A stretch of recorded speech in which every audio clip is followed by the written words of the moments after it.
If you didn't catch my name is Chris Whitaker. I have the pleasure of being on the board for the Historical Society, and it's my pleasure to introduce tonight our guest speaker, Jim Pickett.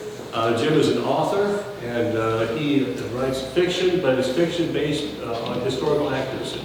It gives us a better picture of what history was like. It's not just words on a page, but it is also it brings it to life. It makes it more drama. They live like we live.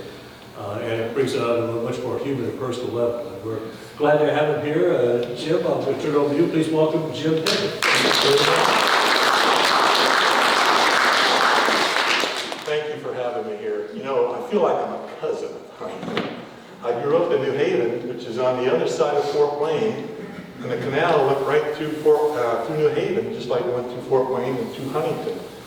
And so they had their lock in New Haven. You can still see where the canal went through in downtown New Haven, just like you probably can around here. Every time I drive down this way, I think of the canal, but I also think of the portage that was along here, along the Little Wabash River. But I can even come back a little bit closer to time. When I was at New Haven, I played basketball there, and some of you may have played against me, because we came over for the Huntington Holiday basketball tournament every Christmas time. And somehow we got invited by Bob Straight for about 3 or 4 straight years. We played against, I think in 63, 64 was our first year over here with Norm Ellenberger, the former IU assistant coach, brought New Haven over here to play against your state runner-up team with Shoemaker and Weaver and those guys. And then the next year I came over with New Haven as a sophomore, and we played the Fort Wayne Northside Redskins, and they were ranked number 5 in the state at that time. And we upset them in the afternoon, went to the La Fontaine Hotel and spent the afternoon sleeping and getting off our feet, and ate our meal there, and came back for the evening, and lo and behold, we lost to Huntington again.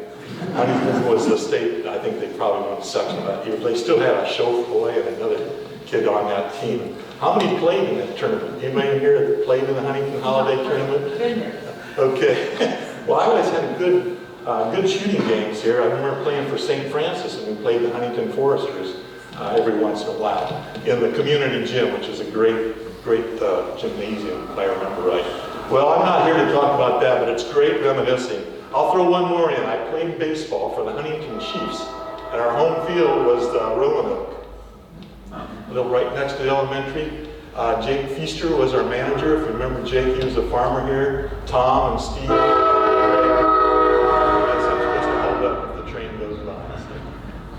But anyway, we had some great games down there in Huntington called the Huntington Chiefs. There's probably a reason for that. There are a lot of Chiefs around this area. And they walk right through here. Just about every person I'm going to mention tonight and show pictures of probably traveled right along this river or through the portage between Fort Wayne and Huntington, and all the way to southern Indiana, Fort Vincennes, and all the other forts that were along the Wabash River, down along the Mississinawa River. And we're going to get to them. These are what my books are about. When I retired, what am I going to do? It's one of those things that I taught school for 36 years. And I was still teaching driver education. And I would take kids, if they were a pretty good driver, through the lakeside neighborhood in Fort Wayne. And I'd ask them, you know what this area was? Most of the time they didn't know. I said, you ever heard of Kekionga? And they'd say, Kekionga, you mean the middle school? I said, no, not the middle school. I said, you ever heard of Little Turtle, Chief Little Turtle? Yeah, most of them heard of Chief Little Turtle. So I started studying the Battle of Kekionga, and I said, where did these guys come from?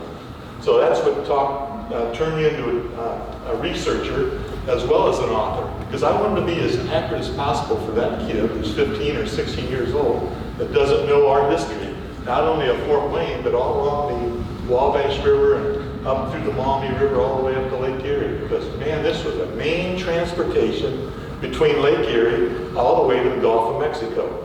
A lot of people don't realize that. They don't know. They didn't learn it in school. Some of our teachers probably didn't cover much of that. I know I didn't get covered much on our local history, and that was 4th grade history at that time.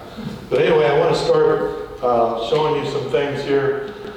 This is my first book of the 3. I got a trilogy going. This is 1790. That, by the way, is a picture of the Wabash River over by Bluffton. Made a nice cover, and so I put that on the front. And this was going on in 1790. You had the river. There's the Ohio River. all along here. In 1790, from Fort Pittsburgh all the way down, there was Fort Harmar in Marietta, Ohio. And along the Ohio, there was a Maysville, and there was a Fort Washington. Josiah Harmar was the general who was in charge of patrolling the Ohio River between 1783, from the moment the Revolutionary War ended, until about 1790, when the Battle of Kekionga took place. Over 1,500 settlers traveling by flatboat were killed along that river. Some of them were brought up to a place called the Miami Towns. George Washington didn't call it Kekionga, he called it the Miami Towns up there. But sometimes the flatboats would be going along, and some individual would be along the river and waving for help, and they'd take the flatboat over there to help that person out, and the Indians would swoop down on them and either wipe them out or take them captive. And a lot of times, they would take them up to Miami Town. That's why that became such a center of controversy to George Washington. He says, we've got to settle that area down. So Harmar's patrolling it. He's got about 500 men with him. The first American Army, actually, he trained up 1,000. He brought 500 of them along the Ohio River to patrol. He also built a place called Fort Washington, which is Cincinnati today. All right, so there's your flatboat. Notice how they have their cattle on the back there, and this is called a sweeper. They had oars out there, so they didn't go into the bank. There's another one up there. But that was the main transportation. People wanted to come into this area, not only Huntington, Allen County, but all along Ohio and in southern Indiana by flatboat. It was the fastest way here. It was the easiest way here. They didn't have to worry too much unless they came ashore about Indians. And when they came ashore, they had to be careful. This is Josiah Harmar. Josiah Harmar was in the Revolutionary War. He served with Washington. He went across the Atlantic Ocean and met with Ben Franklin and met with King Louis XVI, I think, and Marie Antoinette, and brought back the Treaty of Paris to Philadelphia, which was the capital of the United States at that time, and had the Congress sign the treaties that ended. He brought the treaty from Europe to the United States on a ship, and it was that ended the Revolutionary War. So that's kind of a feature of this individual. He was a veteran of the Revolutionary War. So we got this guy forming up an army right here in Fort Washington. He's got about 300 or 400 federal troops. He's got 300 militia coming from western Pennsylvania. That was one of the first things I asked myself about this Battle of Kekionga. Where did these Americans come from? Well, some came from western Pennsylvania. Some, about 800, came from Kentucky. They crossed the river right there and joined Harmar in the fall of 1790. Some of them came with no weapons. Some of them came as a substitute militiaman that took the place. They called them a substitute for somebody who didn't want to serve. They'd hire somebody, they'd pay somebody to take their place. And some of them were unskilled, some of them were good fighters, some of them were veterans, older gentlemen that were veterans of the Revolutionary War. But anyway, he forms them up, Harmar forms them up, and they take off. And I thought it'd be like a wagon train, the old westerns, but they had over 500 pack horses loaded down. They even brought their artillery pieces on these pack horses.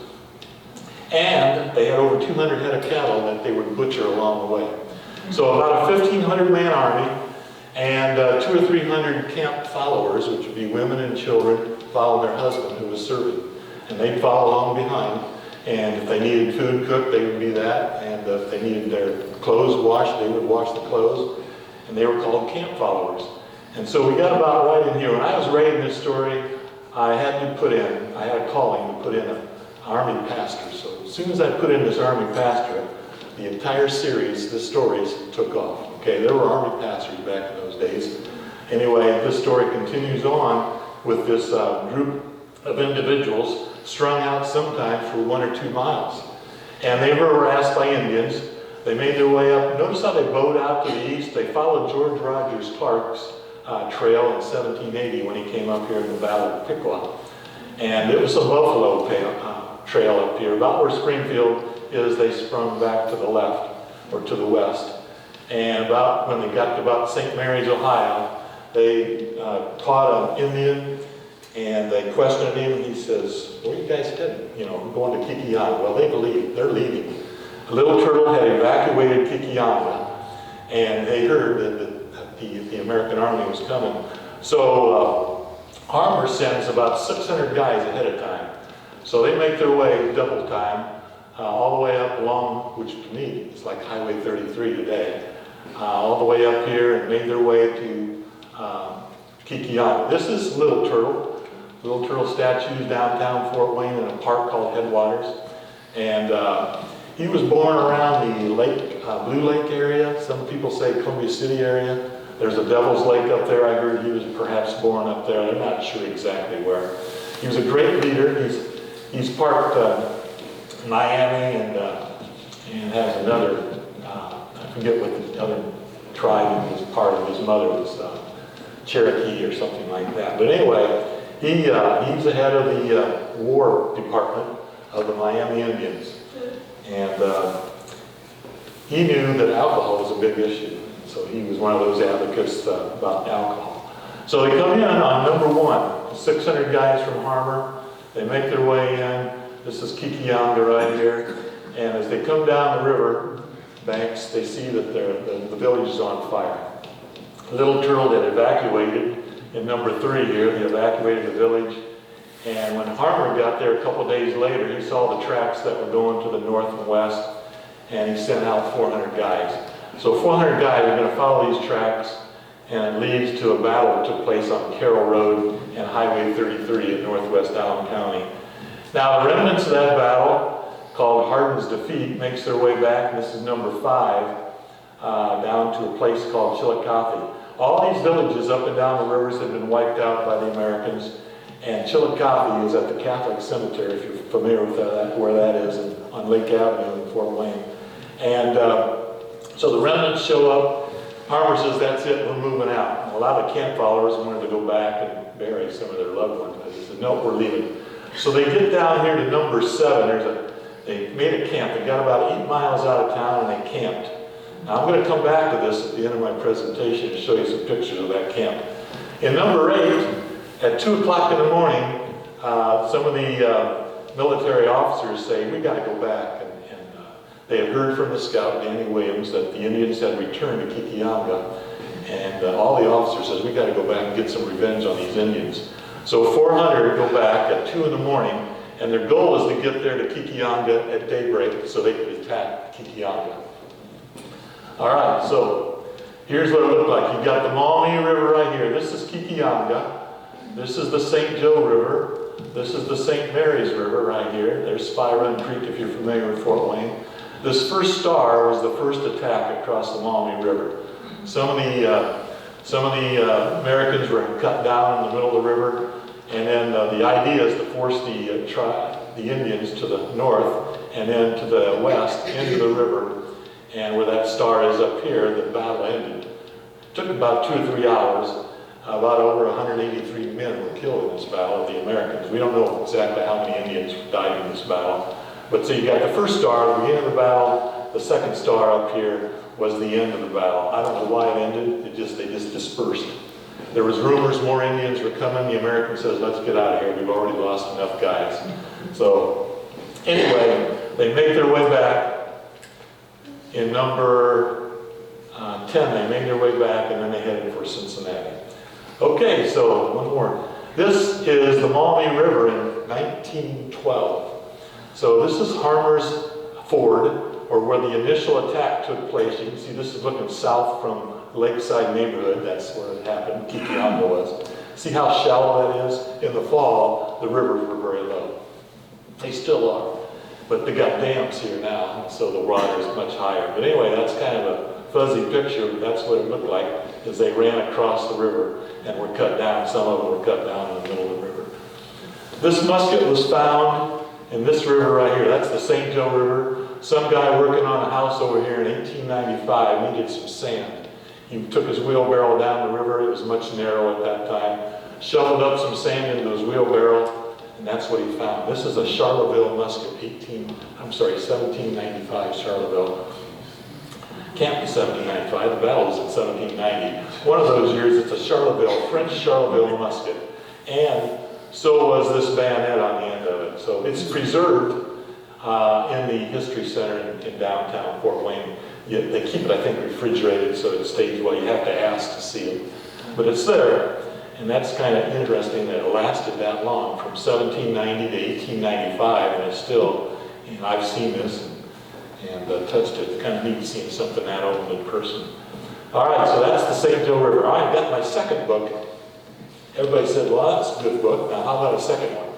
I said, well, I've never written one before, so I got one done. So I thought the Anthony Wayne story might be interesting. So we got this second book, and this guy has the mission that Harmer had, and that's to come up to Kekionga. Instead of just slowing down the Indians, he was supposed to build a fort.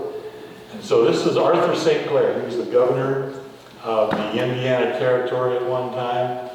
And his trail is very similar to all the ones that are going to the north, although Harmer got over here. St. Clair cut right through the forest. He built Fort Hamilton just north of Cincinnati and Fort Washington, made his way through and built Fort Jefferson, which is just south of Fort Recovery, Ohio. His army made it up here. He had about 2,000 guys this time, plus camp followers. They made it up here to Fort Recovery, Ohio, and they camped. They got there late in the afternoon, and they set up camp. This is the war chief Blue Jacket, who, was, by the way, was at the Battle of Kekionga as well as another guy named William Wells, who I'm going to talk about in a little bit. He was there also. But Blue Jacket was a war chief of the Shawnee, and he's there with Little Turtle, the exact same spot that St. Clair is going to camp. So they show up, and they set up a camp that day. They've got, in a rectangular formation, they've got artillery in the middle. They've got the militia from Kentucky on the outskirts, and everything seemed nice. The only mistake that St. Clair made was that he didn't have enough scouts out in the distance. So he needed scouts out here. He didn't have them. The Indians were out there. And they were waiting for them to settle down for the night. And by morning, the Indians had crawled closer and closer and closer. And just like they're hunting, when they do hunting trips, they would make a big circle, maybe a half mile to a mile in circumference. And then they'd slowly move in. And all the animals, where would they go? They'd go to the center of the circle to escape the invasion. Same thing here. The Indians are circular, and now they're going to start creeping in. And the first ones they interrupt are going to be who? The militia. So the militians start waking up. They've got a few sentries out here, but they are overcome by the Indians. And so the Kentuckians and the militia are disrupted in their sleep. And where are they heading? They're all heading toward the center of this camp right here. And this is what's happened. You've got the worst defeat in American history, military history, on these grounds that they camped at. And what's this today? That's Fort Recovery, Ohio. This marker's down there in Fort Recovery, Ohio. The battle, from what I understand, from markers around there, happened in downtown Fort Recovery, right there. Here we have a tomb of about 600 to 700 individuals. Their names are on the outside. These people were killed in that battle of St. Clair's defeat, and are underneath the ground here. And a lot of names on here are being used by genealogists to find their relatives. People come up from Kentucky all the time to see if they had a relative that was killed in this battle. And so I'm going to go back for a second to this battle. Okay, so we got this rectangular force, everything's squeezed in, and what did the Americans do? Just stand there and get killed? No, a lot of them escaped. See this path right here? A lot of them took off, and they surprised the Indians as they ran by. So some of them made their way. But from what I understand, for 5 miles as they headed for Fort Jefferson, many of the people trying to escape were brought down from behind and scalped, mutilated. It was a bad, bad, bad situation. And that just infuriated the people out east, and they became more and more fearful of settling the Northwest Territory. All right, so there's our tomb. So who do they call on now? Well, we've had Josiah Harmer. We've had Arthur St. Clair. Both of them failed. By the way, Harmer took a lot of criticism for his loss. They called it a loss, although it was kind of a draw. But St. Clair Luckily he escaped with his life. Now at that time he was suffering from the gout. Let's give him a little bit of an excuse. He was sick and he didn't get out the scouts he needed to do. So who are we going to call on? We're going to call on a veteran of the American Revolution, Anthony Wayne. Let me get that arrow out of the way. That took me off a little bit there. All right, so Anthony Wayne is a veteran of the Revolutionary War. They called him Mad Anthony Wayne. From what I understand, there was a battle along the Hudson River. He overtook a British fortress on top of the hill. It's called Stony Brook or something like that up there, Stony Bend. And he did it without firing a shot. He used bayonets only as they charged up the hill and made their way in there and overcome the British. And George Washington, the story goes, says, man, that guy had to be mad to do something like that. But anyway, he overcame the British and became a hero and became a politician, which didn't turn out too well. And he was kind of down and out. His wife was kind of divorcing him. And Anthony Wayne, who are we going to call on? George Washington was thinking, who are we going to call on to go into the Northwest Territory and overcome this? Well, he called on this guy. He was a strict disciplinarian. He was going to take his time. Anthony Wayne says, if we're going to do it, we're going to do it right. And so Anthony Wayne's called on. And Washington knew he could rely on this guy. And he's got enough time to train his soldiers up. The other two generals didn't have a chance to really train these guys up. And they went into late fall. But Washington's got at least 3 years to prepare his legion. He calls them a legion. Okay, this statue is in downtown Fort Wayne.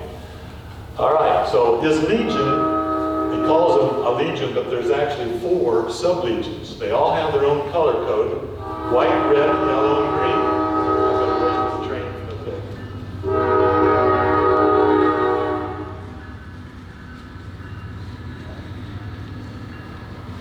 Is that okay now? All right, so you can see they have a little bit of a color code to them, and that's so Wayne could be in the middle. He could see the different sub-legions. He had 4 sub-legions. He could direct them either by drummers or buglers or whatever, or messengers. If they needed to move farther to the right in battle, or if these guys needed to move farther out, he could do that quickly just by looking at the color code. White is the first sub-legion, red, yellow, and green is the 4th sub-legion.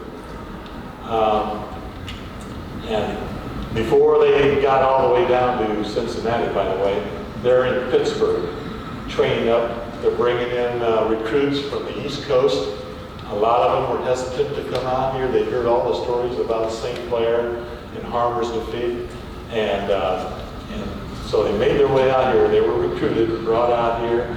And some of them didn't like the training going on and deserted. And Anthony Wayne didn't like that too well. In fact, some of those who deserted, he would send some of his officers after him, bring him back, and hang him right in front of everybody, believe it or not. Sometimes they brought him back and they acted like he was going to hang him, and then he didn't hang him. But both ways, it intimidated the others to stick around and don't take off on this guy. He's crazy, he's mad, one of those guys. All right, so he doesn't like Pittsburgh very well. It's too wild in this town, and it's disrupting his training. So he moves them down the river, this is the Ohio River, to a place he called Legionville. He made a camp, and for several months, he trained them up. He had their weapons manipulated so they could fire them on the run instead of standing there and load them up. He had some on horses, so he had each sub-legion had a cavalry, had an infantry, had dragoons, they had an artillery piece, so they're like 4 separate armies that he was training up. And they all had, of course, you saw their uniforms. All right, he's ready to move. He's got 66 flatboats that he's going to send his troops down the river on. And what's in the first flatboat? His band. He liked music. He said, we got to have a band leading the way. All these armies like their music, it seemed like. It not only inspired them, but it also kind of set the pace with the drummers. They could set it up, and the guys would march along with them, following the music, and the drummers. So he even had them drumming down the river. And they stopped off several places, like Marietta, where Fort Harmer was. And every time they got off, the first guys off were the riflemen. He'd had 200 riflemen get off their first flatboats, and all of a sudden expand out into the forest to make sure there are no Indians out there waiting on them. The last order George Washington told us is don't get surprised. And Wayne took it to heart. So they always, every time they stopped, they would set up a camp, they'd send out their 200 riflemen out there to see if there was any Indians out there. And then they'd come out and they'd have marching practice after they set their tent up. They would march around, the band would play and march around, the riflemen would go out and take more shootings along with the infantry. They would shoot until they were marksmen. You know, Harmer left a bunch of rangers along the river, and every once in a while Wayne's Legion would meet some rangers, and Wayne would say, let's take these guys on in some shooting contests. Wayne liked shooting contests. So he'd unload his Legion, and they'd set up camp, and then before you knew it, they're shooting at clay pigeons, they're shooting at squirrels, you name it, and having a contest to see who was the best shooters. And he'd just chuckle and laugh, from what I understand, and especially if his own Legion was victorious. So they made their own way down to Cincinnati and Fort Washington, another wild town in 1792, 1793. Drunkenness was habitual around there. The Indians were in the outskirts and watching all this going on. And so he goes to a place called Hobson's Choice and sets up a camp there. At Hobson's Choice, he's doing more drilling. He's waiting to get the okay to head north. There's trying to be some efforts to get a peace treaty signed so there wasn't any war, but the Indians were not going to sign anything. They didn't want to give up any land. They're here to fight for their land. So finally he gets the okay. Anthony Wayne marches his boys out. They go to Fort Hamilton. They make their way up to Fort Jefferson. He builds his own fort at Fort Greenville, which is Greenville, Ohio today. He has, during the winter of 93 and 94, he builds Fort Recovery, and then he's going to march his way on after Fort Recovery. I'm going to go forward just a little bit and show you some of these forts. Here's his mission. Here's another nice map. Fort Washington, Fort Jefferson. There's a Fort St. Clair. He didn't build that. There's a guy named Wilkinson that built that one. Fort Jefferson, there's Fort Greenville, there's Fort Recovery. All these places are there with markers or towns today. All right, so this is what Greenville looked like. 50 acres inside these picketed walls. And these are blockhouses. They have found only this one, from what I understand, talking to those people down. This is the only blockhouse that has been found through all the archaeological digs. But they had enough, they could hold 2,000 or 3,000 guys in there, in their barracks. They had headquarters in the middle here. Here's where the signing of Greenville took place in 1795.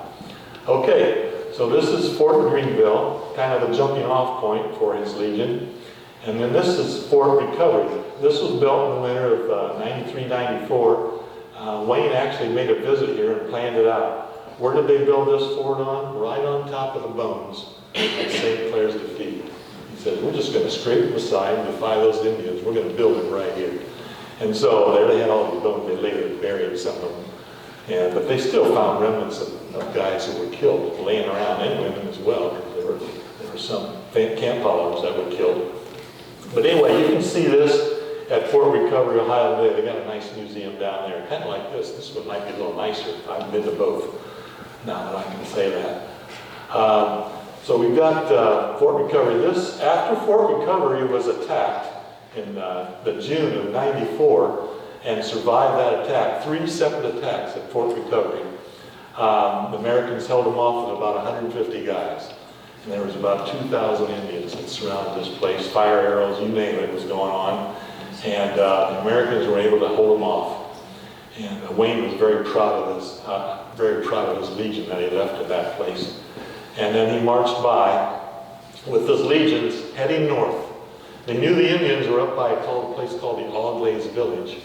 And along the way, this is the St. Mary's River, they built a place called Fort Adams. Fort Adams was kind of a depot that put some of their supplies, and if there were any sick legionnaires, he would drop them off there and they would hopefully recover from their injuries. And then he moved on across. You ever heard of the Great Black Swamp? This is the Great Black Swamp here. It goes from Fort Wayne, east of where I grew up, at New Haven, all the way up to Lake Erie. And I think your video showed a little bit about the swampy areas of this area of the United States. It's about 40 miles wide, and he's got to take his legion across there. How do they know how to go across there? Well, his scouts. He had scouts out there. Guys like Simon Kenton were out there, and Daniel Boone didn't like too much about scouting. He didn't like following armies, but Simon Kenton, he was doing a nice job doing some scouting, plus some others. But they followed some Indian tracks through the sand, had sand dunes and sandbars along the Auglaize River, and they made their way to a place called Auglaize Village. And today it's Defiance, Ohio. And then they made their way on up down the river toward Lake Erie. But anyway, by the time they came out of that black swamp, remember he's got about 2,000 men with him. The numbers were fluctuating. Some guys, their terms were determined to be ended. So he had fluctuating numbers with his sub-legions. But anyway, he's going to take his army up the river. Let me move on to the next one. This is Defiance, Fort Defiance. You've got some blockhouses on the corners here. This is a painting from an individual at Defiance College.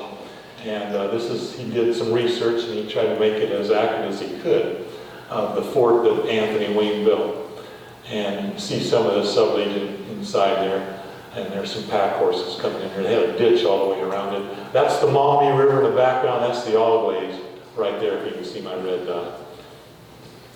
All right, so after Fort Defiance is built, he takes his sub-legion across the river, and then they cross the Maumee. On that side, they march their way.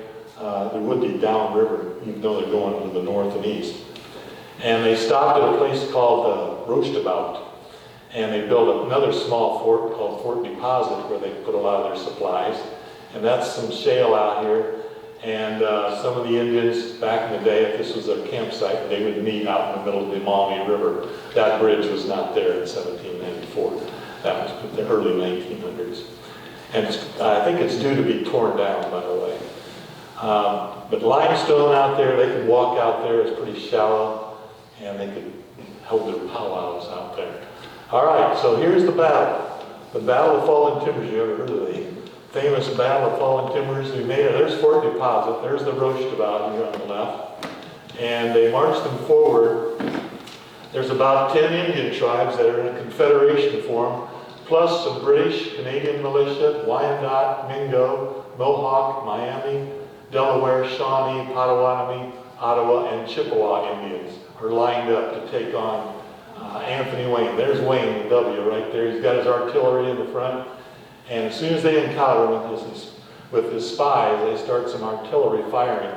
He's got his first sub-legion on the right. There's the white, red, yellow, and green. And you got the fourth, they kind of head in here. You got some militia in the background under a guy named General Scott and a guy named General Todd, who takes the militia to the left. So the British were trying to get around on their left wing.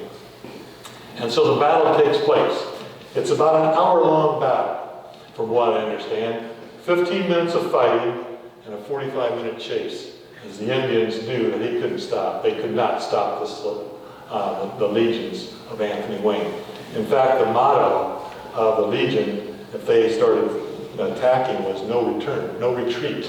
If anybody, even their own men, if they started a retreat, they were ordered to shoot them or bayonet them. So you've got a complete force of American soldiers moving forward against these Indians, and they got intertwined in some of the fallen timbers, trees that had been knocked down during a tornado a few years prior to that.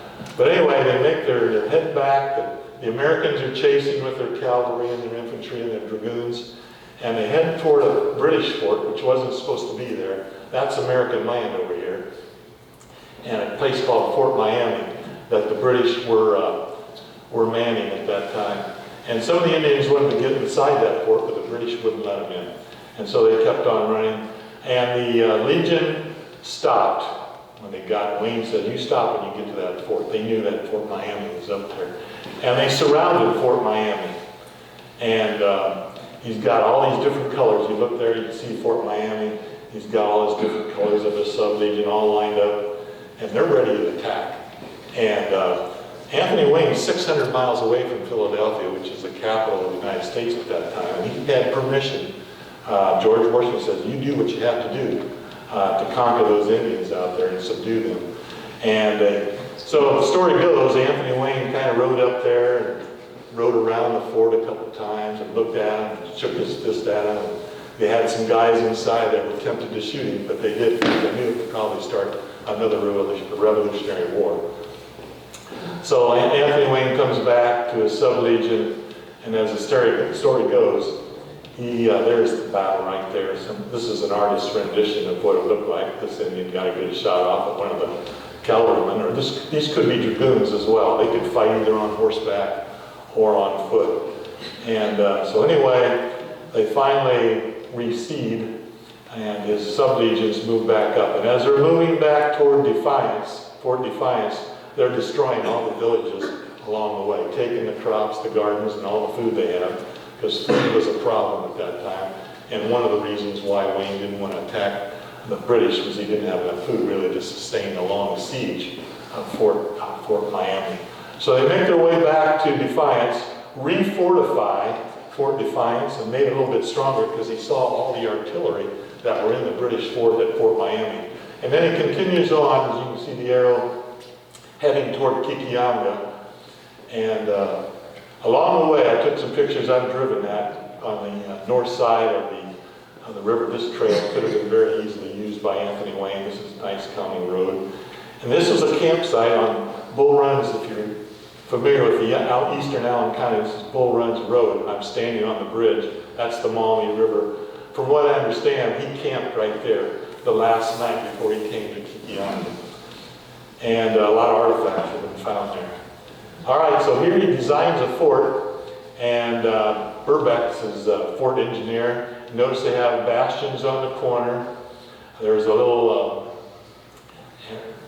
area right out in front that kind of protected the main gate. They also had what I understand is a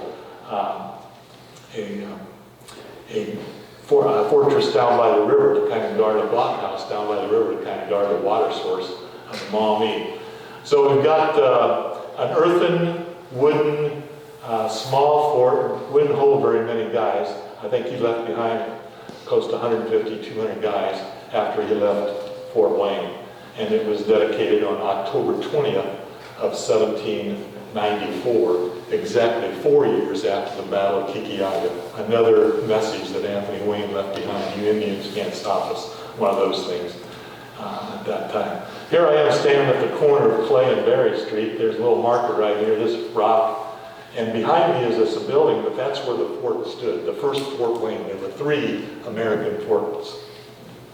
And this was number 1 right here. The other 2 were down the street, almost toward the viaduct on Clay Street. On the left, there's a fire station number 1 down there. That's where forts number 2 and 3 of the Americans were. All right, so we get to my third story, the siege at Kekionga. Fort Wayne was under attack for 7 days. That was and then I go back in time, and what were the things, I asked myself, what were the things that took place before that attack took place, that 7-day siege? This is the Maumee River right here. And by the way, the story behind this, I was down here with my cousin, I took this picture.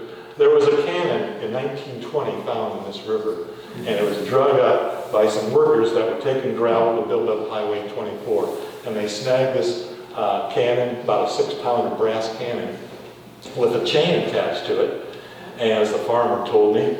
And they took it ashore the next night after they dropped it off there. The story goes the cannon slipped off the scoop of the steam worker and fell back into the water. So a couple guys came back and fired up the machine that night and brought the cannon up and slowly got it to shore and put it on the back of a wagon, a horse-drawn wagon, took it to a barn nearby and cut it up into pieces and sold it as scrap. But anyway, the farmer who lives there now is quite old, and he says that's what his grandfather told me that story. Anyway, this is a map of, there's Kekionga right here. This is Fort Wayne back in the day before it became a city. There's the first American fort. Down the hill is the second, and then later on the third American fort right here. This is Kekionga over here. You can see how close it is to the Maumee River. They do have a fort rebuilt on scale to the third fort. I'm going to show you a picture of that later on. Okay, but you see the different trails and paths around here, and the portage. You can see the portage right here. You have the south portage or the north portage, and right there connected, headed this way. So here's a map here. We're going to get down along the Wabash River and the Mississinawa in my third book, and my heroes. Now I've got some characters that I added, so it's historical fiction. So when you read about EJ and you read about running deer, I took both sides of the story. I took the American side of the story, and I took the Indian side of the story, and it's going to weave back and forth. So you're going to learn about Indian life, and you're going to learn about this American life among the Army. So you get both perspective, and my goal is to be as fair as possible to both sides. We understand the Indians were fighting for their homeland. I think that's very strong opinion of everybody. But the Americans also felt like they owned this land, and they wanted to move settlers into this land. They had a lot of congressmen who invested a lot of money in the Northwest Territory, including George Washington, and they wanted to sell this land. But the Indians had other ideas, so I tried to bring that back. I tried to bring that out in the story. So you read about EJ, and Charlotte's his girlfriend. My wife said, well, you've got to put a girlfriend into this. So I got Charlotte and his family coming down the Ohio River, and of course he gets a romantic situation with EJ, and you got Uncle Isaac. Uncle Isaac is one of my characters that I added. That's EJ's uncle. He lost his family in Pennsylvania to the Indians. They wiped out his family, and so he's after revenge, and he's also in a sorrowful mood, and he wants to start a new life. They're getting paid to come out here for this adventure that's exciting to a young boy. EJ's 15, 16 years old. He's got a friend, Bobby and Ben. And then you got Running Deer, who lives in Kekionga, and they compare him to Little Turtle. He's very athletic. He's a good lacrosse player. Yes, they played lacrosse in Kekionga, from what I understand. And the Delaware Indians brought that. You think of Delaware. Delaware is a state clear out on the east. That's how far west the Indians of the Delaware nation got pushed. And they were in Kekionga at this time. Very fierce. They were down along the Wabash River as well as the Mississippi. If you probably know your history around here better than I do. So I'm going to get my story with some offspring of EJ and Running Deer, and they're going to make their way down the Wabash River right through here, and through the forks of the Wabash. They're going to make their way down the Wabash and head down to the Mississinawa River in my story in the third book. And so everybody knows what this is, the Hanging Rock by LeGros. So my adventure gets on top of the Hanging Rock area here by LeGros, and that's the Wabash in the background. Anybody ever been on top of the Hanging Rock? Yeah, absolutely. I did too. And then we get down along here in the Mississinawa. You got the 7 pillars along here. Anybody ever seen this? A lot of you have, yeah. I'm standing obviously on the Miami side, looking across, very sacred grounds to them at that time. So my characters that I get in the story, they're involved in this area. And I also bring in Tecumseh, because the name of the third story is the siege at Kekionga, Tecumseh's uprising. And he's stirring up the Indians, and he's trying to build up as much support as he can of the Miami and a confederation that's going to be as wide as Michigan all the way down to the southern United States, trying to form them up into a huge, huge army. And he's the leader. He's got a brother, the prophet. This is William Henry Harrison. There's the prophet, the brother of Tecumseh. He has one eye. He's kind of into spiritual things and does a lot of chants. He does make some predictions. He had predicted a solar eclipse at one time, and stars shooting across the sky. And what was also weird at the time is there were earthquakes going on. The 1811 earthquake is in my book as well, over by St. Louis, but it was felt clear up here. People on the ground shook up here, and it was clear, 500 miles away along the Mississippi River. So anyway, you got William Henry Harrison, though, who's building up. He's got some other ideas. He's governor of Indiana, now taken over from the military from Anthony Wayne. We had relative peace from 1795 to 1811. But the British are always behind the scene trying to stir things up. And so he's obviously going to be a problem for Harrison later on, especially when we get into the War of 1812. So Tecumseh's got his brother the prophet, and Tecumseh takes off, and he's down south recruiting more and more tribes. And what does the prophet do? He says, we're going to take on Harrison. Big mistake. Prophetstown is down by Lafayette, Indiana, just north of it. How many have been to the Battle of Tippecanoe? Easy drive down there. And anyway, here's what the camp looked like at that time before the battle. You've got Harrison in the middle. He's got some volunteers and infantry, federal infantry around the outside. Here's Major Wells. Sam Wells is William Wells' brother. He's from Kentucky. Spencer, from what I understand, is from Indiana, one of the southern counties. There's probably a Spencer County down there. But he was kind of a hero. We've got him camped. We've got Harrison in the middle with his marquee tent. They've got campfires around the outside. Big mistake. So what do the Indians do? As usual, they're going to surround. And what they're going to do, they're going to start squeezing in. And they can pick off these silhouetted Americans by the campfires. And finally somebody says, put those campfires up. And so they did, and now we got pitch black. And you've got Indians penetrating through the campsite, into the camp, into the center of the camp, hiding under wagons, charging into tents, disrupting guys trying to sleep, and there's hand-to-hand combat inside the tents, believe it or not, as well as the behind the scenes of the troops. And they've got guys running every which way. Harrison mounts his horse, and he's riding around trying to give orders. And his aide-de-camp gets shot off his horse.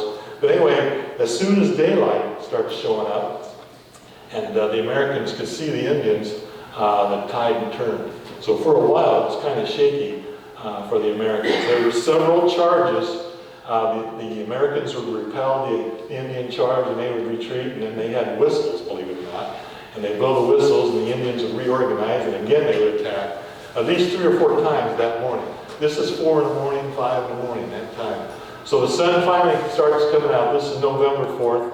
The sun starts popping up, and so the Americans took advantage of being able to see what they're going after. Can you imagine fighting tomahawks and whatever in pitch black? You can't even see yourself. I don't know how many friendly fire injuries there were. We got another train coming on. So anyway, we got the Battle of Tippecanoe, which William Henry Harrison became famous.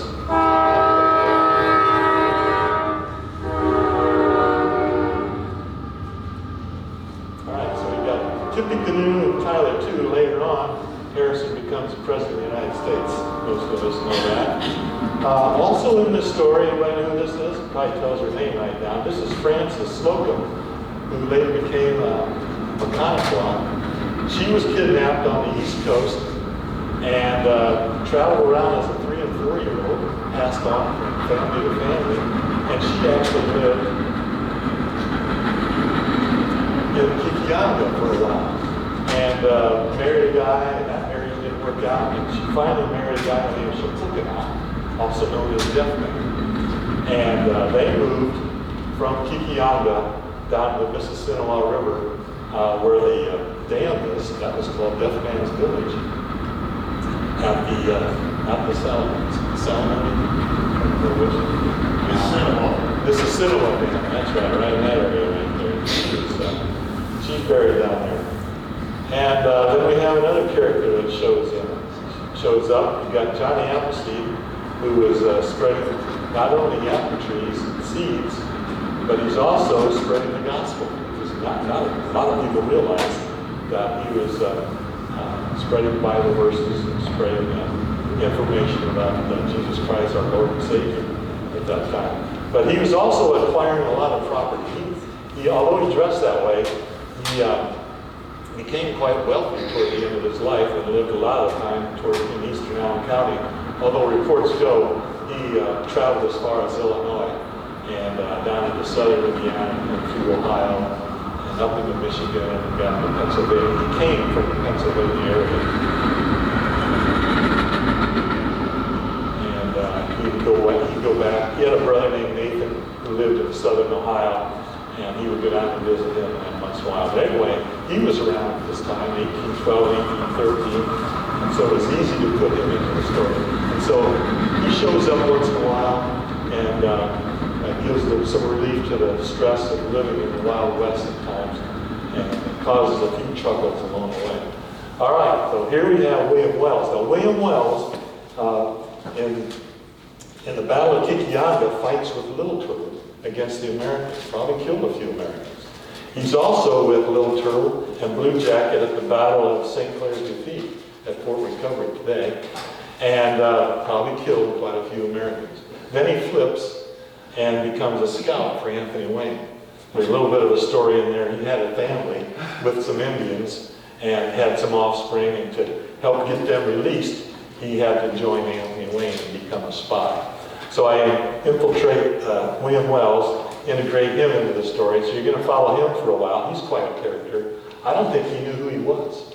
At times he thought he was an Indian, other times he thought he was a white man, but he was kidnapped at the age of 13 or 14 down in Kentucky and was kidnapped by Miami Indians and was brought to Logansport, Indiana, and lived there among the Indians and became an Indian himself in his mind. He was an Indian.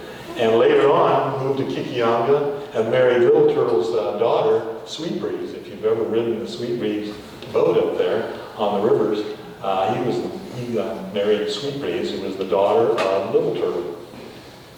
So William Wells, related to Sam Wells, who was one of the battlers in the Battle of Tippecanoe, has a niece who's married to Major Heald, and he's stationed at Fort Dearborn, which is Chicago. And the niece is up there, and they're surrounded by Indians. And William Wells is now an Indian agent at Fort Wayne. And he says, I got to go up there and get her out of there. They needed somebody to go up there and get these guys out of that fort and bring them back to either Fort Wayne or go to Fort Detroit. So he volunteers to go up there. He's got 30 Indians with him and another individual sergeant with him. And so it didn't turn out too well for William Wells up there. The fort's surrounded, and they're told, go ahead, we'll let you leave, we'll let you go. Well, they got along Lake Michigan, and the Indians attacked. And it didn't turn out too well for William Wells. Some of them survived. Many of them were killed, including women and children. All right, so then we get back to Fort Wayne. So you've got, this is what Fort number 2 looks like. I got permission from the Allen County Historical Society to use this diagram, and this is very rare. It was acquired from a guy from Columbia City who had it. And as you can see, this is the main gate up here. This is the main gate. There's a blockhouse here. This is looking south. There's your map. This is looking north. Back here is the St. Mary's River. There's a huge blockhouse here. Each of them had artillery pieces in them, and then they had their buildings. And notice the separation between the wall and the buildings. Later on in Fort number 3, they pulled those walls in. If you go to Fort Wayne now and look at the replica, all the walls are pulled in behind the buildings right there. So this is the fort that's under attack for 7 days by a guy by the name of Five Medals and Winnemac. There's a Chief Winnemac as well, and a guy by the name of Five Medals of the Potawatomi from northern Indiana. So the fort's on fire, and here's a well that was found to my left. To the left of the well is where fire station number 1 is. And this well was found when they constructed fire station number 1 in downtown Fort Wayne. And they know exactly. So think of the fort around this, because this was important. They got water out of here to put the fires out. But that fort would have been burned down, and those Indians could have poured in there and massacred the whole group. You're talking about as many as 1,000 Indians around this. 500 to 1,000 Indians around this fort for 7 days. And the men inside, they had ammunition, but they also were struggling to survive with food as well as fire going on. So this is a painting, I think it's oil, or not, I think it's watercolor from a Major Belton. This is the St. Joe River looking south toward, this is 1860 when he painted this, what the fort looked like from a distance. This is Kekionga over here, which is the lakeside neighborhood. That's the Maumee River right there, if you can follow my red dot. That's the St. Mary's. You can see a few boats right here. There's farmhouse. I look at this and I say, that's EJ's house right there in Charlotte's, and part of my story. That's where they would have been living. He became a scout for the Americans in my story in the 3rd book. as well as running deer. And so this is the blockhouse. Notice the windows here, they're not in the fort today, and the replica that has been built. This is what it looked like. That's kind of cool to think somebody actually, it's like taking a snapshot from 1860 of what it looked like.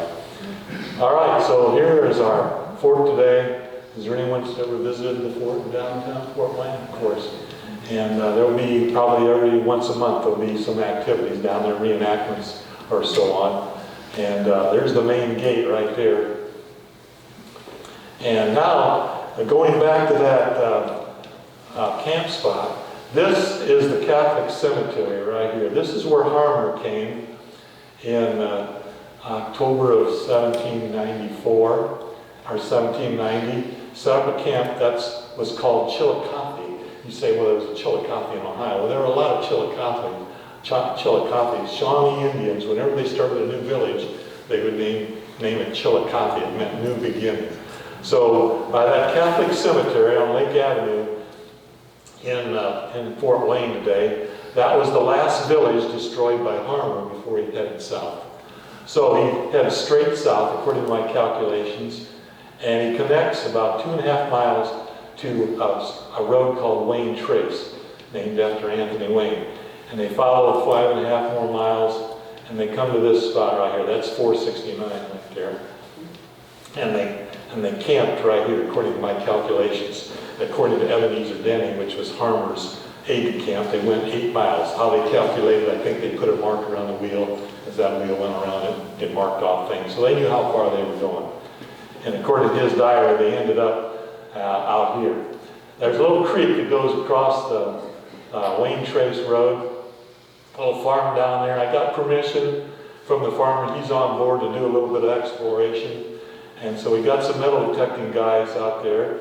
And there they are, some of our metal detectors. I think we've got some metal detectors down here that belong to the Miami Valley Metal Detecting Club. But anyway, these guys did some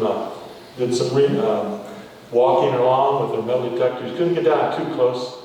They could probably only go down about 10 inches. But here's what they found. We got this is kind of a heavy lead 4. You can see a printer may have used, that's a number 4 on there. We got some musket balls, right? Here's a nice musket ball. This might be an axe, we're not sure. Another musket ball with teeth marks in it. Why would that be? If they're a little bit nervous, I guess, from what I understand, soldiers would chew on their musket balls. Or maybe they had a dental problem. Or maybe they were in pain from the Battle of Kekionga and were chewing them. We're letting our imagination go on why that's there. And why that was found 200 to 300 yards off of Wayne Trace. All right, so it's probably a huge camp. You had probably 1,000 to 1,500 men, women, and children from camp followers on this property. We're thinking that's where it was. And so there's our evidence. But here's the big thing right here. This is called a tomback button. A tomback button would be found on an infantryman's sleeve. And if this fell off out there, that kind of tells us the infantry were there, the military were there. Whether it was William Wells or, I'm sorry, not William Henry Harrison, might have been Anthony Wayne's military group. It could have been Harmer's. We're trying to think it was Harmer's. But this was a popular spot. This is a creek right there. You know, they're bringing 200 to 300 horses with them, plus cattle. They had to have water. They had to have water themselves to survive. This is about 8 miles from downtown Fort Wayne. Why not this be in the spot? So we're going to do some more research on there. We got the farmer on board. He's going to straighten the field down a little bit more and see if we can't get the metal detectors out there. I've got some contacts now from Indianapolis, and they referred me to Purdue, Fort Wayne, and maybe we can get some ground censoring equipment out there to see if there's anything else underneath there before we start digging down any farther. But anyway, here is my website, and I have another book coming out. There's kind of a teaser for you. This is going to be book number 4, The Taming of Kekionga, 1812, 1813. Kekionga, in this case, is going to refer to the Indian movement in Tecumseh in the War of 1812. So that will be coming out this summer. I put it down here. If you want to know information, I have cards up here, as well as my books. And that's my website, jimpickettbooks.com. I've got some nice pictures on the Bones of Kekionga Facebook. but that's going to be my fourth and final book. Let's open it up to some questions. Anybody have some that they've been thinking about they'd like to ask you? Yes, obviously you had to go to a lot of different sources to gather information. Was there one primary source that you used, or? Each book was kind of different. I like the pictorial history of Fort Wayne. That's a good one. That's an old one that goes back to the early, maybe 1917. The one I used in my fourth book goes back to 1902. I like the older ones. They were closer to the time period than some of the newer ones. That's my thinking. But I list some of them in the back of each of my books, at least 50 sources on each book to get an idea and study the personalities of the individuals that were there, the main people like Tecumseh, William Henry Harrison, Harmer, and Anthony Wayne, to gather their personality and instill it into the book, and hopefully bring the book alive. So my characters that I put in there are reacting to the real people in a kind of interesting way. So hopefully when you read it, it's a you are there adventure. I was inspired by young people that didn't know our history. I'm a former teacher myself, and I think our kids need to know it as well as us, need to know where we came from, what's happened before us, why we are here, and why this land looks like it does now. You look back on those days, it was nothing but forest around here. You guys know that as well as I do. Our forefathers cleared these lands off and burned the timber or shipped it out east for building that was going on out there, or was shipped along the canal all the way down to the Ohio River, wherever it went, and shipped north to Lake Erie and then shipped out east. So canals were very important, not just along here, but in Ohio, they had canals as well. So, yeah, farming was the big thing at that time. Small communities like Huntington or New Haven and Fort Wayne was very small at that time. Were very important to civilization. Unfortunately for the Indians, it was not nice for them. It was a bad situation for them. Many of them were shipped out west to Kansas and Oklahoma and had to leave this land.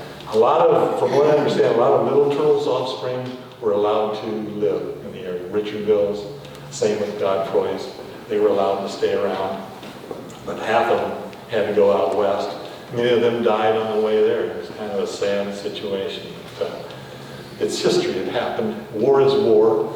It gets a little bit violent in there. I tell the kids, no, it's going to get a little bit rough, but I blacked out the graphic, let's put it this way, graphic deaths didn't take place in my books, nor did graphic language. I kind of covered that up as well. But I wanted kids, I taught 6th grade, so I geared toward that age on up.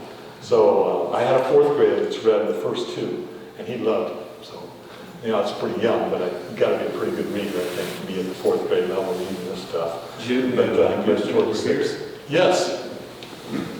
You mentioned that the Battle Fall of Timbers there, that General Wayne had a subordinate by the name of General Scott. Would that be the same General Winfield Scott who later rose to fame in the Mexican-American War and then, you know? Could be related. This was a Charles Scott.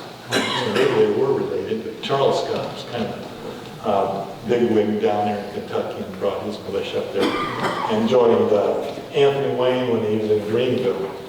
In fact, he was up there. It's kind of funny. I tried to bring it out in the story.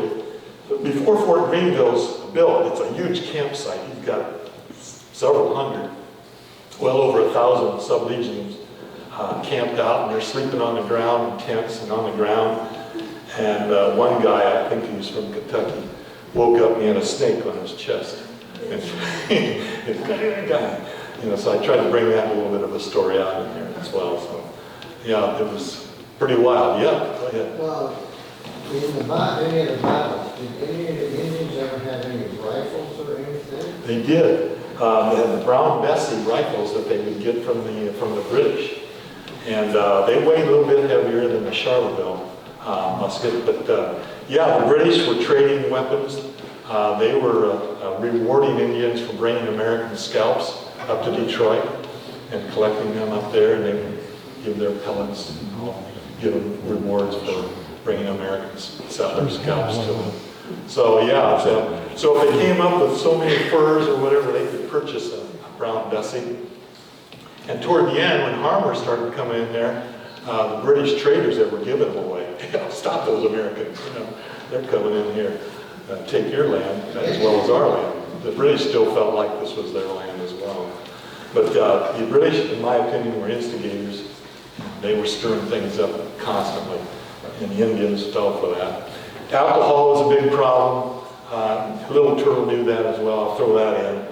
And I got one guy named Chief Legree in the story that consumes a little bit too much once in a while. It's kind of funny, but kind of sad at the same time. But he was very wise, and was part of the strategy for Little Turtle as well. So I tried to bring that out in the story. Who else has some more? Yes, go ahead. I noticed one of your maps that had the Spy Run Creek coming up. Did you ever find anything about how that name came about? Spy Run Creek, Spy is William Wells' property right there. When he was a spy for Anthony Wayne and then became an Indian agent, he was rewarded with a lot of that property around there, as much as 400 acres, from what I understand, on both sides of Spy Run. And he had a two-story log cabin. If you go down Spy Run, heading to the north, go by the old fort on the left, keep on going, and on the right is where his two-story log cabin was. And keep on going to another street. Little Turtle's buried down that street. So it's kind of interesting. There's some markers along there you can see. But his cabin isn't marked. I think they should mark that. It's in an alley now. I've driven back there and tried to take some pictures. It doesn't look very interesting, but you got to use your imagination on what those log cabins look like. So, yeah, good questions. Anybody else? Yeah. There's a huge cemetery south of Porter County or Greenville.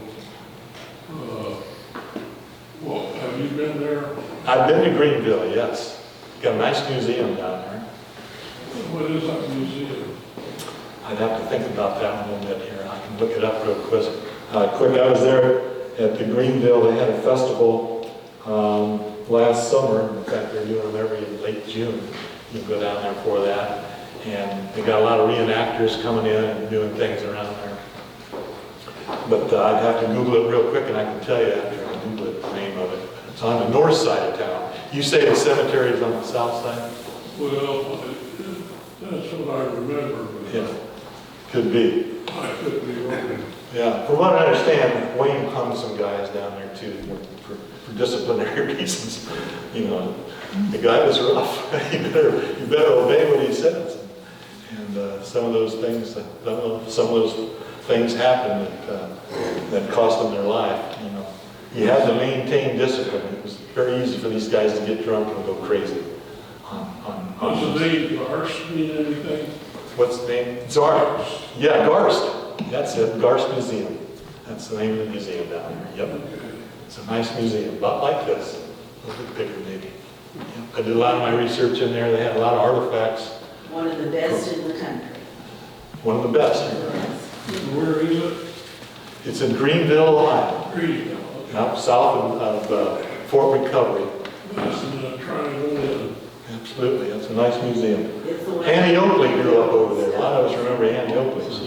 There's an Annie Oakley festival as well over there. Yeah. Yes. My reading of that, I did a little bit about the canal when I was at the museum between 1835 and about 1870s when it disbanded and they did away with it. They said more than 250,000 people passed through this area on their way throughout this area and further south. And about one person, when they built that canal, died every mile. That's what I understand too, because I read that as well. Use your imagination. Tecumseh came through. There's no doubt in my mind Tecumseh would have come through here, as well as some British armies, as well as Native Americans marching their way down from, say, northern Ohio to Vincennes for a battle against the French. So yeah, Tecumseh, Little Turtle, Blue Jack, you name it, they came through here. And it just gives me chills thinking about stuff like that, but we're on some hallowed grounds, that's for sure. Let alone the canals, yeah. There was an Indian story when I was a kid, and I wasn't at the farm on this, but that because of the forks of the Wabash, that we'd never have a tornado. Did you ever hear that story? Yeah, Yeah, they say the same thing in Fort Wayne. They got the Three Rivers coming there, they're not going to be tornadoes. Well, we've had tornadoes, and there's been some destruction. So I guess that's dispelled. You know, the William Henry Harrison thing, you know, he died after a month as president, and he got that jinx. Who put that jinx on all the presidents of the United States? Tecumseh's brother, the prophet, who probably walked through here as well. And so every 20 years, was it, a president of the United States, the same president was supposed to die. And it started with Harrison for being so rough on the Indians at that time. Jim, thank you, maybe that question. You got some more? Yeah. On the portage from St. Mary's down to Little Wabash. Yes. What was the tribe that was doing the portage from the river to the other way? From what I understand, it was the Miami. Miami? Yeah, with Richardville, his mother, Tacoma.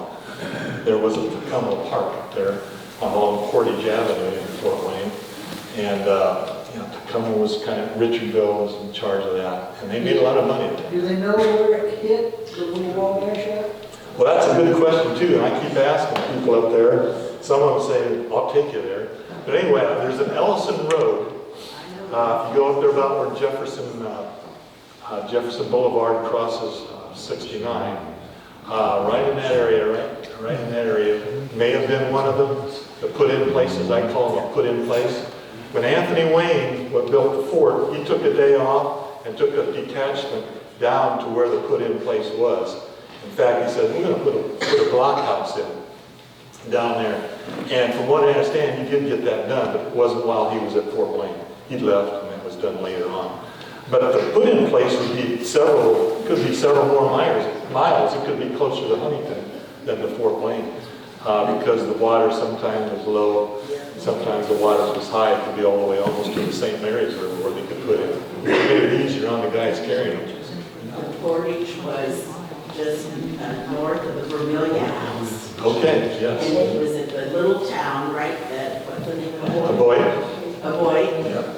The little town is across there. Yeah. Because my grandmother's sister owned the Vermilion House for 60 years, so.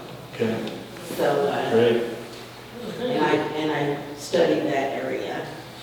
I put the Vermilion House in my fourth book, although I don't call it that. What do you call it? It's the house. If you've read the book, I've got some characters that kind of are in the first and last chapter. They're going to start right there in that house. There's blood on the windowsill and the upstairs, and the ghost is still there of the soldier that died on the windowsill. Is that right? And if you've read my book, you know I've got some spiritual things and ghosts in my stories a little bit in the first and last chapter. So I want to add one more thing too. Who else might have come through here? Ever heard of LeBaum's defeat? Yes. How many are familiar with that? He had to have traveled through here on his way to Kekionga from Vincennes. And you remember they destroyed the Kekionga village. And there's two theories. I'm starting to lean toward the second one. The first one is he left Kekionga and went to north of Whitley County and was trapped by Little Turtle and massacred right there and wiped out. And the other story is he escaped this way and got as far as Avoid and was surrounded and was wiped out there. Half of them were killed, the other half were taken to the north and finished off up to the north. I hate to mention that, but what my research shows. Some women change that history. Yeah. In the old books, it is right in front of the Vermilion House in that field. Yes. To the north, between it and Avoid. That's where the battle. That's where the battle was of Lamont massacre. Okay. Yeah, I believe it. There's a guy also, he showed me, he says he was friends, his buddy, his grandfather lived closer to 69, and he had the information that says his property is where the battle took place. But that's closer to Fort Wayne than you're talking about. Avoid's a little bit farther than 69, and his house was. No. Same place? Not too far from 69 at all. Avoid? And we go to Fort Wayne and past the Vermilion House, and Right. we can go straight up 69, the same distance. Yeah. About more than a mile probably between them. Okay. Great. good stuff. This is great. I'm learning stuff all the time. I learn more after I've written my books than I knew before. Anybody else want to volunteer some information or ask a question? Yes. Do you know much about Kekionga? She's buried in Florida. Who is it? Kekionga, she's offspring of Kekionga? Sister, maybe? Granddaughter?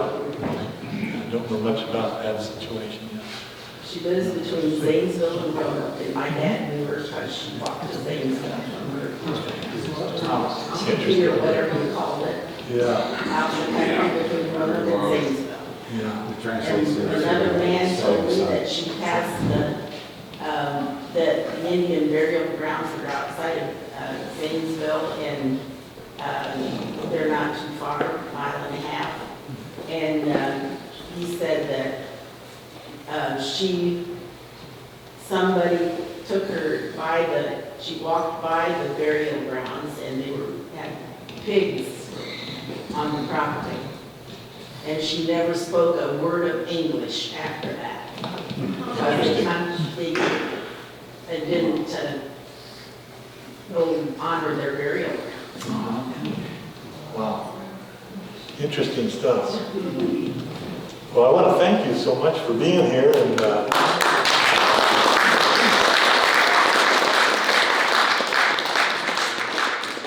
you very much. I can sign copies if you're interested. Yeah, I was going to say, Jim, do you autograph it? Sure, if anybody's interested. If anyone else has any other questions you think of, well, we'll ask Jim to stay. Absolutely. While you're thinking, come on over here and have some snacks and water. And say hello to Mark, our director. Thank you very